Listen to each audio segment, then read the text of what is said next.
நெடுஞ்சாலையோரங்களில் இருந்து அகற்றப்பட்ட அரசு மதுக்கடைகளை குடியிருப்பு பகுதிக்குள் திறக்க பொதுமக்கள் கடும் எதிர்ப்பு தெரிவித்து வருகின்றனர். உச்சநீதிமன்ற உத்தரவை அடுத்து தமிழகத்தில் தேசிய மற்றும் மாநில நெடுஞ்சாலைகளில் இருந்த மதுக்கடைகள் மூடப்பட்டன.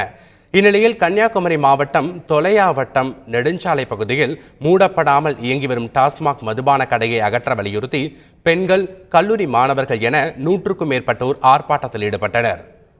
தென்காசியை அடுத்த மேலப்பாவூர் குடியிருப்பு பகுதிகளில் உள்ள மதுக்கடைகளில் கூட்டம் அதிகரித்துள்ளதாக மக்கள் குற்றம் சாட்டியுள்ளனர். புதிய மதுக்கடைகளை திறப்பதற்கு எதிர்ப்பு தெரிவித்து அவர்கள் போராட்டம் நடத்தினர். விருதுநகரில் நெடுஞ்சாலையில் மூடப்பட்ட டாஸ்மாக் கடைகளுள் ஒன்றை பாரதி நகரில் திறக்க அதிகாரிகள் முடிவு செய்துள்ளனர். இதற்கு எதிர்ப்பு தெரிவித்து அப்பகுதி மக்கள் சாலை மறியலில் ஈடுபட்டனர். திருவள்ளூர் மாவட்டம் திருத்தணியை அடுத்த சின்னம்மாபேட்டையில் பொதுமக்களுக்கு இடையூறாக உள்ள மதுக்கடையை மூடக்கோரி 200க்கும் மேற்பட்ட பெண்கள் போராட்டத்தில் ஈடுபட்டனர்.